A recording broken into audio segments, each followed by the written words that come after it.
Well, hello everyone. Welcome to our talk today. Really great to see everyone and to sort of be back at Decorex, which is quite fun.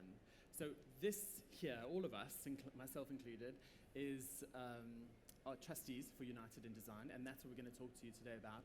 This charity, why it started, what we're doing, what everyone here is contributing to this, how the apprentices are benefiting from it, and a whole lot more. So let's get going. I'm Grant Pieris. I'm a trustee at United in Design, and I'm helping with corporate partnerships. So I'm going to be talking to all those businesses sitting out there. I see a few of you who are on my target list.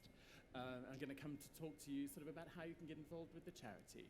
Alex, do you want to intro yourself? Yeah, so I'm Alex Dawley. I am an interior designer and also the co-founder of United in Design.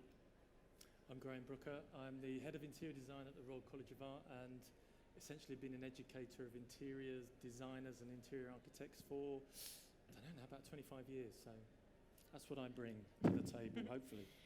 I'm Sophie Ashby, interior designer as well, and co-founder with Alex of United in Design last year. Great. So let's just roll back a year and a bit. How did United in Design get started? How did that start? Let's start right at the beginning. Alex, do you want to take us down that journey, and Sophie join in? Yeah, so last year after the murder of George Floyd, there was a spotlight shone on the industry, and we knew, I mean, obviously we work in the industry, but sort of more broadly, we could see that there was a distinct lack of diversity and inclusion within the industry. It is very, very difficult to break into the industry unless you know somebody or you have a way in and a pathway opened for you and a door opened for you. So lots of people put black squares on their Instagram, and I basically reached out to all those people and said, thank you so much for showing solidarity with us. However, what can we now do to actually take action and make a difference? It's all well and good putting your black square on, but if we actually all come together, we can do something about this. And then I was very happily put in touch with Sophie. We didn't know each other at the time, but we had several conversations, and one of those conversations was with Hatta from House and Garden, who felt that Sophie and I would be a really good match because we were kind of coming at this from the same place. We had a Zoom, and here we are a year later, and neither of us had ever had any inclination to want to set up a charity, really. We really didn't know what we could do, but we knew that by sort of making something relatively simple, by the whole premise of it is anybody that's a couple of rungs up the ladder above somebody else can just reach down, pass the baton, pass on information, experience, through kindness, just doing the right thing, really. So we had this whole sort of set of pledges that people can get involved with at all levels through business, and then through that we can create a pathway for people all the way from sort of school age right the way through, and to bring more people into the industry from diverse backgrounds. So at what point, I mean, you two just met on Zoom, had to just put you in touch. At what point, Sophie, was it like, actually, we're taking action, we're forming a charity and moving this thing forward? How did that sort of begin? Well, like Alex said, I had posted a black square on Studio Ashby's Instagram and took the day off and kind of really sat down and spoke to my husband, and I thought about what, as a business, we could be doing, and I made this list of stuff. And then when I started speaking to Alex about the ideas that I'd been having and things that we could change internally, just at that point really only thinking about my own backyard, I suddenly thought, God, there must be something out there. There must be a framework for this already. And essentially, because I think what Alex and I were talking about was so multi-layered, and it was helping people at so many different stages of their kind of development and career. It wasn't just mentoring or just internships. We really wanted something to tackle all the layers of the onion, basically. And at that point, we realized, oh God, I don't think it does exist. Right, I think this seems to be something that we're now going to need to do ourselves. And the pledges are at the heart of what we're asking people to do. So there's 7 pledges in total, isn't there? And they're designed to be able to help businesses, whether you're a one-man band or a really large firm, to get involved at whatever level works for you. And, you know, Sophie and Alex have worked so hard at sort of defining exactly what those pledges are so that they all make a difference. You know, each pledge makes a difference, which means that everybody who gets involved by taking their pledges is making a difference. And we're getting some phenomenal feedback on these programs. The flagship program is probably is the apprenticeship program, and that's where, you know, Graham and his relationships with the universities come into play. Graham, can you just tell us a little bit more about what you do with United in Design? So it must have been a couple of years ago now, maybe, that I was fortunate enough to be invited onto a Zoom panel with Alex and Sophie, and there were all these wonderful people on this Zoom panel. And we talked a little bit about education, and we talked about a group that I founded in 2006 called Interior Educators, which is essentially the National Subject Association for all interior programs in the UK, and that's degree and postgraduate as well, so BA, MA and so on. And in this wonderful Zoom call, it became apparent that this kind of connection with education was going to become really, really important and really, really crucial. So coming away from this Zoom call, I suddenly thought, wow, you know, this is something I really feel passionate about, I really want to get involved with, and is really important to the future of education. And we had further conversations, and so we started to align interior educators with United in Design. And essentially what that provides is, if you can imagine, we've got, in the UK currently, there are approximately 55 undergraduate programs in interiors, and they're called interior design, interior architecture, some are called interior decoration, all across the UK. And on each of those programs, there's about 100, on average, about 100 students, you know, so we're talking about 5,000 plus students. There's approximately hundreds of staff, academic staff, all involved with this. And so straight away, we could see some real kind of energy and synergies between what United in Design needed to do and wanted to do, its aims, and also the fact that we had this kind of access to this wonderful group of people and students. And so that's really how we started connecting and formulating how we can get these guys in front of practitioners and into practice and so on and so forth. And it's working very well, I think. Do you want to just tell us more about the apprenticeship program? I mean, they're halfway through at the moment, and it's quite exciting to sort of get feedback from people. It's so exciting, and a couple of our apprentices are here today as well, and I've seen them, which is just wonderful. So the apprenticeship scheme, as we've said, is just one thing that we kind of formulate and offer at United in Design. But the apprentices are selected from a pool of amazing talent via interior educators. And then we pool together companies. So we have 4 companies that are in a pool together, and they offer a 3-month placement at each company. So each apprentice will spend 12 months across 4 companies. They're paid £22,000 for the year, which is prorated across the 4 companies. So it's about £5,500 cost per company. And we've pooled them in a way that they may have maybe 2 design studios, and then they're maybe with a maker or a supplier. So they're having a really, really broad sort of overview of the industry, and, you know, large businesses, one-man bands, smaller businesses, etc., etc. So they're having, when they come out from at the end of the year, they'll have really seen, you know, the whole kind of spectrum of the industry, and which will give them a chance to decide which section of the industry they'd like to sort of move into going forward. It has been, I think we all agree, just I will say one of the best things I've ever done. I mean, I go and visit them at the sort of halfway point at each of their placements, and we talk to the businesses and how are they getting on, because it's really important that businesses are also getting out of this as much as the apprentice as well. And I'm so thrilled to just say they're excelling. They're exceeding everybody's expectations. I mean, they've all come out of university with incredible degrees, and, you know, their talent is, it can't be denied, their talent.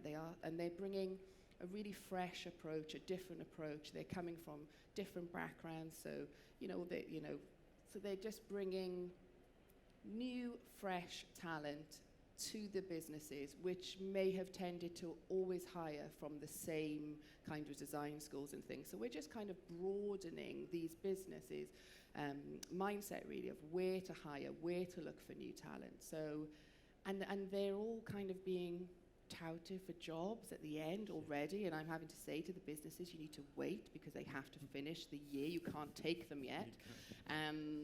But I am very confident they will all be in full-time employment when they finish, and all of the companies thus far have all said that they want to do it again. And they're like, please send me some more, please send me some more. So, it's going really well. It's really great. And some of the feedback, we've had from some of the businesses is it's really rethinking their way around how they recruit and find, new talent to join their teams and getting more involved in the sector. And, just as Alex has said, the apprentices are just doing so incredibly well with all these businesses. So I think what's also important to say is how the industry has responded to this, and that's something that I've really been involved in, sort of looking at the relationships with the press. They've really engaged with United in Design in so many ways. So have so many businesses. I mean, Decorex giving us a stand, incredible. Focus giving us a stand, incredible. It's just the way that the sector has responded has been absolutely phenomenal. So we just know that this is working. We're seeing some phenomenal results from it all. Sophie, do you want to go into the 7 pledges, and let's just sort of tell people how they can get involved at different levels depending on the size of your business? Yeah, so essentially, depending on how big you are, if you're under 5 people in your company, it's £250. Then it's under 10, between 5 and 10 is £500, and it goes up to £1,000. Sorry, I'm having to cross-reference my facts here. But basically, the size of your company will obviously dictate how much bandwidth and budget and time you have to be able to get involved with the various things that we do. The apprenticeship scheme is the jewel in our crown, but we're aware that it really isn't for everybody because there is this cost outlay, and you have to have the time and stuff to be able to devote to your apprentice. So, for example, if you're a 2, 3, 4, 5 person band, it would be for your membership to United in Design. What we could help you do is we could match you with a mentee. We could help you find an intern if at any point you were looking for an intern. We can post jobs that you might have come available on our job board. We can do work experience. So because of lockdown, we've been a bit slower on the school's outreach element, but that now is all changing. And so work experience and career insight days, letting somebody just shadow you for a week, a few days on a photo shoot. There are so many people who have got in touch with United in Design who need the opportunities and help. And so it's really just a case of us being the matchmaker between the businesses, what you can offer, and then the amazing people that we've got. The 7 pledges vary in different things. And as I've said, it's kind of apprenticeships, mentoring, work experience. One of the things that we want to develop is kind of getting more involved with universities at university level and coming to speak to students and that kind of thing. Helping with your HR wording and recruitment, and just simple things like what you put on a job description, and making sure that your wording isn't excluding anybody, or even better than that, maybe it's making sure that it's really clear that you're running a really open practice, and actually you're looking forward in particular to hearing from people of colour and ethnic minority backgrounds. And there are just these things and tweaks that you can do. So yeah, multi-layered. Is there anything you want to add to that, Alex? I think really it's about, I mean, for me personally, I mentor several people, and it can literally be somebody called me and just say, Alex, I've got an interview tomorrow. I feel really nervous. Can you give me some advice or some help? And it's, I always spend half an hour just sort of, you'll be fine, it's okay, have you prepared, have you done this, have you done that? And they go away, and that's enough for them. So it doesn't have to be this really long, kind of laborious thing. I think the mentoring relationship is something that is really quite personal between you and your mentee, and you set that up. You set that kind of partnership up between yourselves, depending on what the mentor has to give and what the actual mentee needs. I had a mentor when I left design school, and it was just the best thing that ever happened to me. She let me go into her studio a couple of days a week. She'd just say, come to the brief. So I would just sit there really quietly and watch how she took the brief and watched how she would present, and then listen really intently to the conversations she had with contractors and things like that. Now, I'm not saying you even need to go that far, but that in itself, I learned so much doing that. I mean, I learned all the technical stuff at design school, but doing that practical on the job was invaluable. So that's what we're saying. It doesn't need to be this huge thing like the apprenticeship scheme, which obviously is fantastic, but everybody has something to give, whether that's a half an hour phone call with somebody, letting somebody shadow you, or, as we said, doing an internship or something. Yeah, and I think, a big sort of some resistance we're getting from some of the businesses is, oh, that's an apprentice. We've got lots of apprentices or working with lots of apprentices, but I think, what we're learning is actually these are graduate apprentices that we're putting into businesses. They're sort of, Graham, do you want to just talk to that point a little bit about, the caliber of these apprentices that we're selecting through your networks? So the process has been in the first iteration that all of the programs nominated a couple of students, 2, sometimes 3 actually. So in the first run out of this process, we had a whole number of guys upload their portfolios, etc., etc. Now these are guys who have spent at least 3 years, if not sometimes 4, sometimes even 5, where they've done a foundation already. Where they've done already, a significant amount of work, and that portfolio is the thing that they're then uploading for us to view, and from that we select. What we do with our staff, the academic staff from each of these programs, is we give them a bit of guidelines about, what we mean by United in Design, and what we're thinking about in terms of diversity and so on and so forth, and that's worked quite well.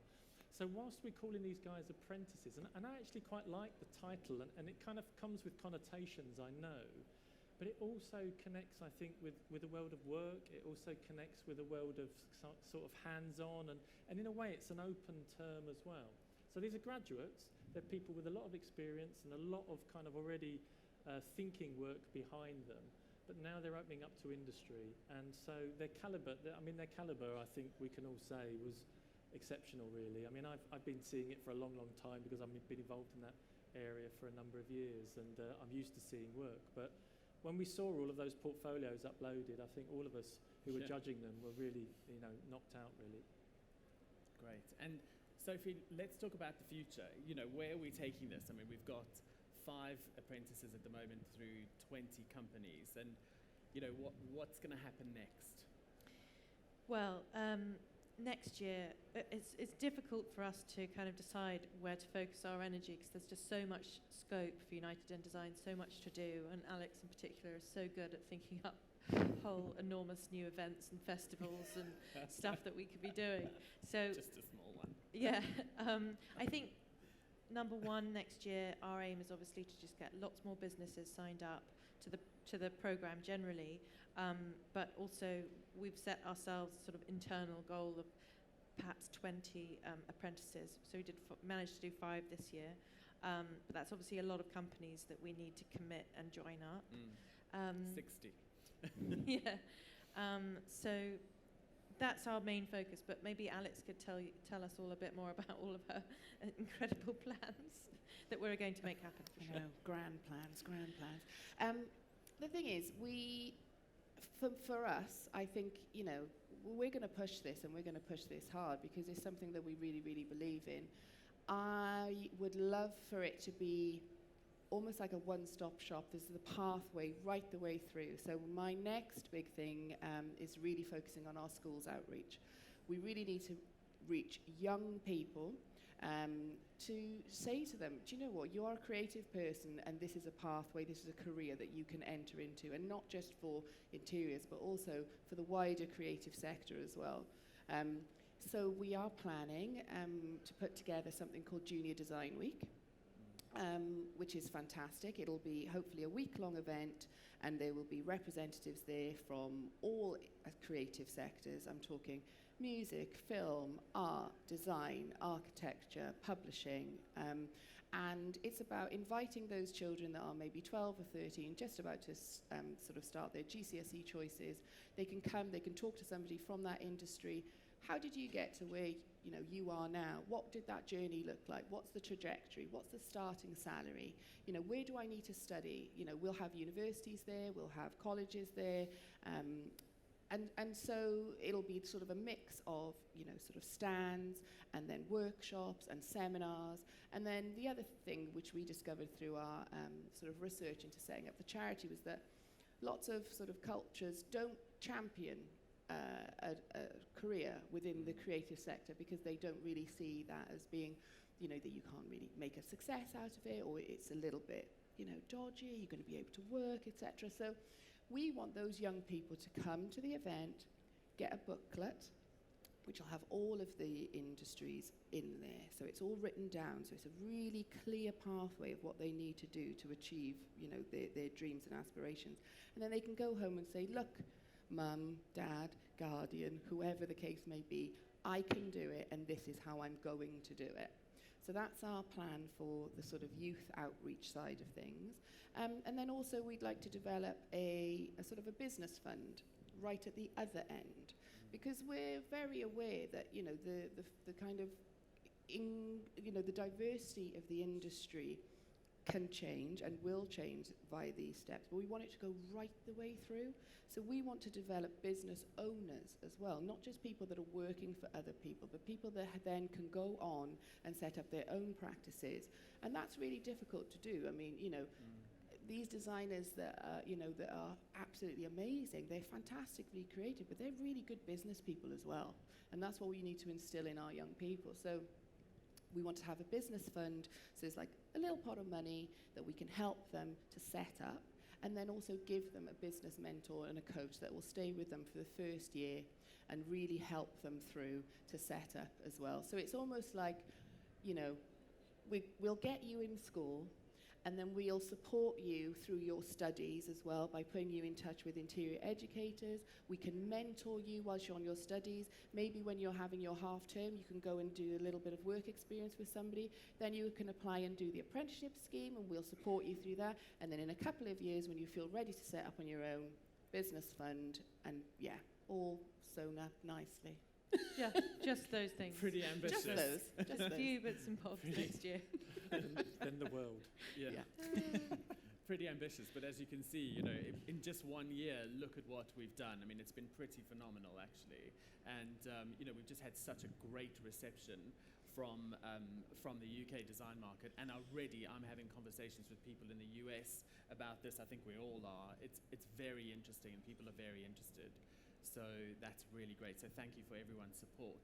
Does anyone else have anything to add?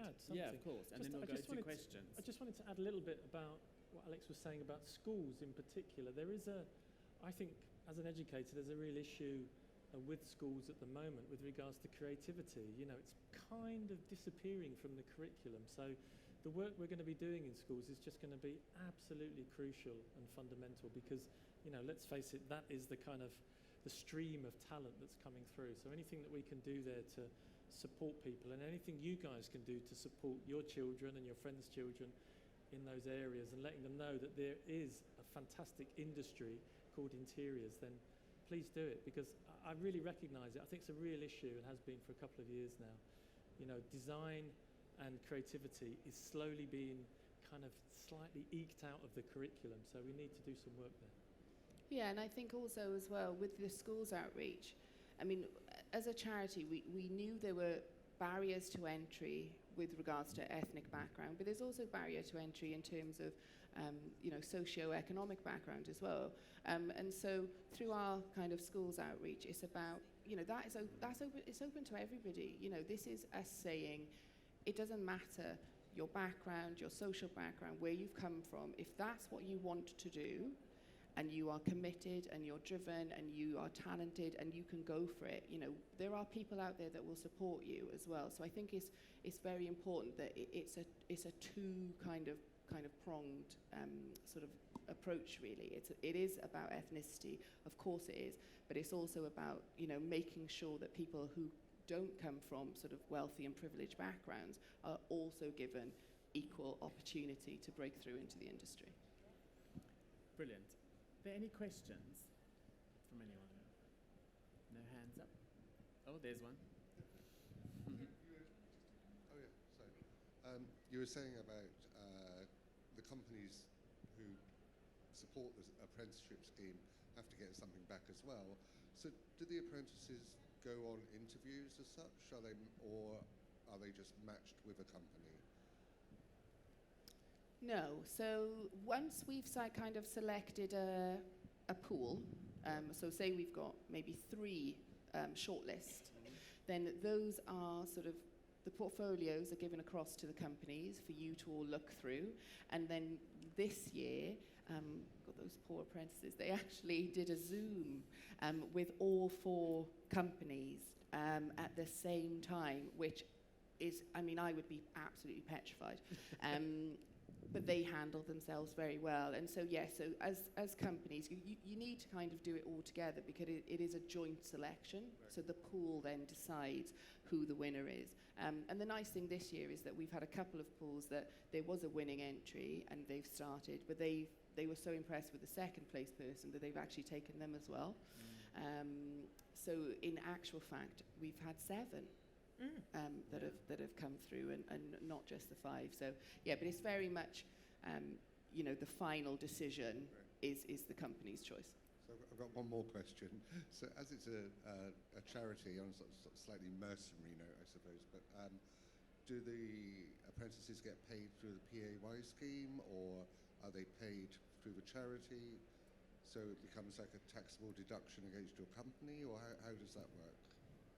I should know the answer to that as someone who has an apprentice in my company right now. It's through PAYE. Can't answer the tax question. But each company essentially has an employment contract with the apprentice, and they have their holidays kind of prorated, and then they're paid through PAYE.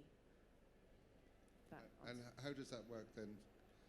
Do you take them under contract, but it is only for a 3-month contract? Yeah. I mean, you don't get any sort of litigation or anything after 3 months when you say... No, it's just a 3-month contract. Right, okay. Yeah, cool. It's not a full year employment. Any more questions? Over here. Just one moment.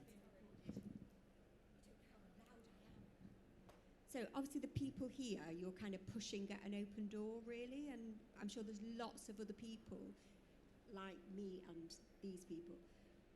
We want to know what do we do now? And because we'll all be very different, and I've been racking my brains and always looking out for how can I help people, and obviously probably most of the people here always help individuals, but we need very specific kind of guidance on what exactly can we do to help.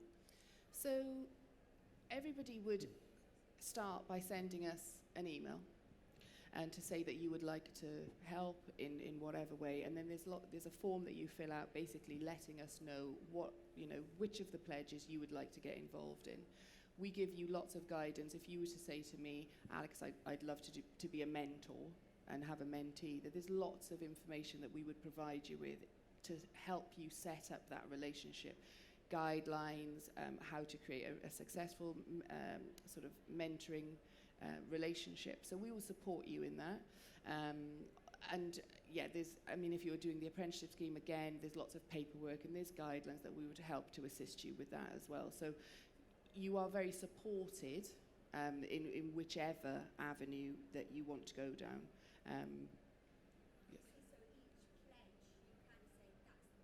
Yes, Yeah. you only need to, so each business only needs to pledge 3 of the 7. So if you said, actually, I'll be a mentor, but I'll also make sure that my marketing is open to everybody and that my recruitment processes are fair, then that's your 3. I think also to look at it another way is it's overwhelming, isn't it? Let's face it. We want to do something, you want to do something, etc. Where do you begin?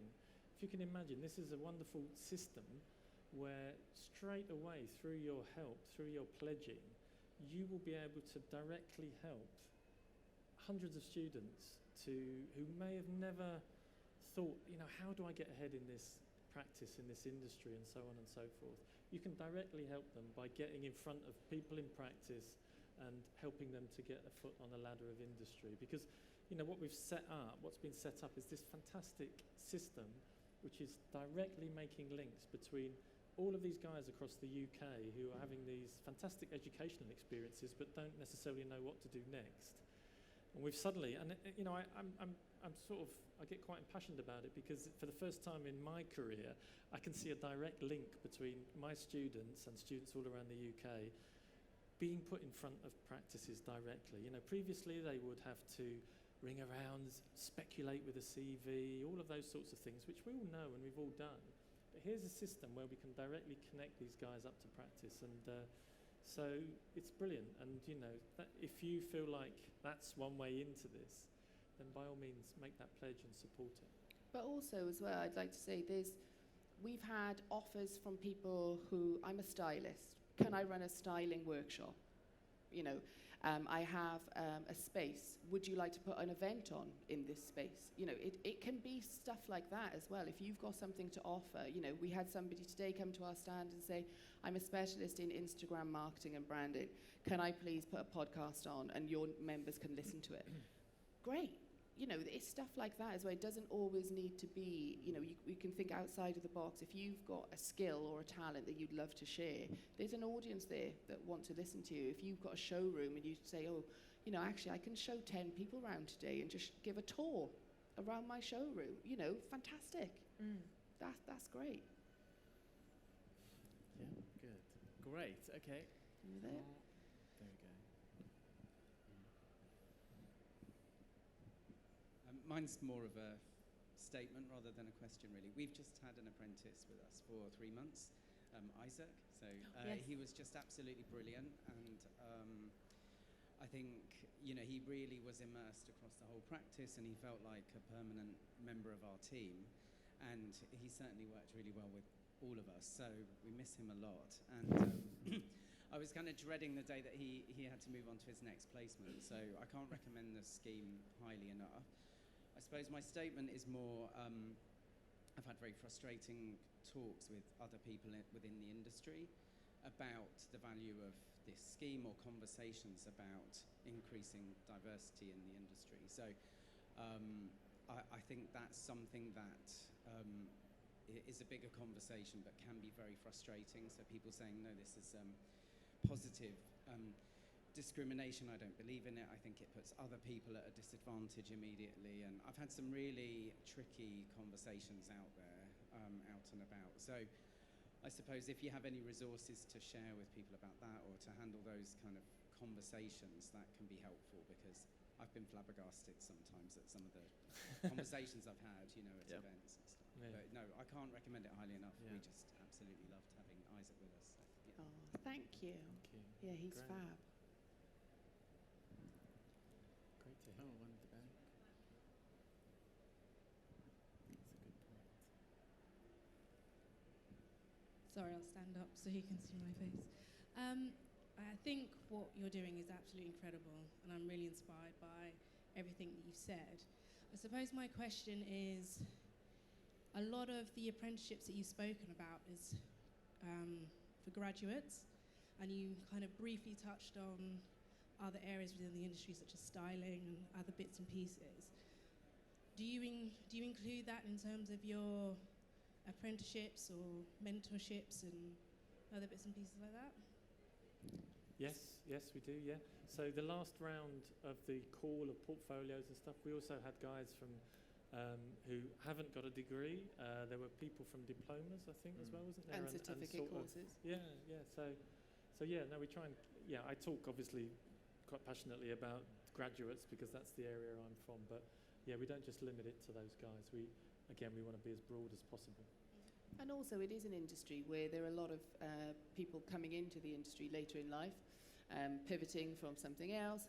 And so we very much wanted to help those people as well. So whilst, yes, the graduate apprenticeship scheme is for graduates, if you were somebody that wants to set up their own business, has come into the industry, we can pair you with somebody who's done a similar thing, so you can have information with regards to that. We're going to be running some events. One of the events that we're hoping to put on is business focused. So, if you were starting up a business, you could come and get advice on, how to be successful in business. We'll have a whole panel of different people that you can speak to give you really practical hands-on advice.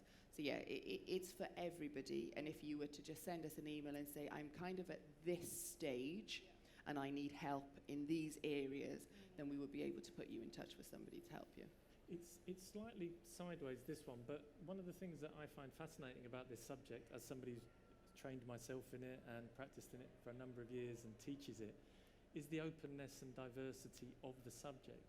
Some of our other built environment subjects, particularly architecture, I would argue, you can only, you have to do a part 1, you've got to do a part 2, you've got to do a part 3 before you can legally call yourself an architect. And that's all right, fine, but it kind of doesn't necessarily mean you're going to be a good architect, and I think it also gatekeeps a little bit. One of the things I find fascinating, not just about United in Design, but about the subject as a whole, is it is a broad church. Anybody can call themselves an interior designer. It doesn't necessarily mean they'll be great at it, and I like to think, the way you get good at it is to do some education or some work in it, but you don't have to. So that's one of the wonderful things about this subject, is we are open, full stop. Anybody can come through, join, participate, and that's one of the beauties of it, that, it doesn't, I always say to my students, it's not where you're from necessarily, it's sort of where you're at, and that's kind of always fundamental, I think, really. I'm not interested in part 1s or part 2s, I'm interested in what you're thinking of as a designer. And we run our competitions, don't we, Soph? Yeah, I was going to say I have a part nothing in nothing, so you don't need an interior design degree necessarily, although I wish I had one. You can. It's just about so many other things, and so we also are doing quite a lot in terms of partnering people with jobs, effectively running our own little recruitment arm, because all of the partners are now getting in touch with us every time they have a job opportunity or an internship opportunity, and so again, it's just matchmaking. But as Alex said, it's just a case of you guys getting in touch with us, telling us what you need, what you want help with, and then inevitably, we've got so many businesses signed up now and people who want to help that we can sort something out usually. Yeah, and we've got so many partnerships with an inclusion agilist. If your business was thinking, how can I put together the marketing? How can I look at the recruitment? How can I look at, to make sure that, we are reaching the right people? We can set up meetings with her. She's amazing. Her name's Amma. And she can come in and have a chat with you. I know she kind of had a chat with Studio Ashby, didn't she? And she can kind of look at your current structure, what you're doing now, and she can give you some hints, tips, pointers, of how you can maybe reword, advert, where are the new places you can recruit, kind of just looking at your business, making sure that, it is, open to diversity and things like that, and inclusion, and looking at your HR practices and stuff. So we work with all of those people as well. So whatever you need, you can just come to us and we'll point you in the right direction. And we have all our competitions as well. Yeah. We're partnering with KLC. We're partnering with several magazines. I met the winner of the KLC competition yesterday. She's just started a certificate course for a year. She's kind of in her mid-30s, but she was always really, really super passionate about wanting to do design. And she said to us yesterday, like, she kind of feels like for the first time she's now got direction. She knows what she wants to do. She's so excited to take this new step on her journey. So, it's really exciting and it's really fun. And I would urge anybody to get involved because it's a really lovely thing to do. Great, super. I think that's all we've sort of got time for. Everyone's saying time to me. So thank you everyone for coming along today and listening to us, and I think we'll probably be around for a couple of minutes after if any of you want to sort of ask us any further questions, but thank you. Thank you so much. Thank you.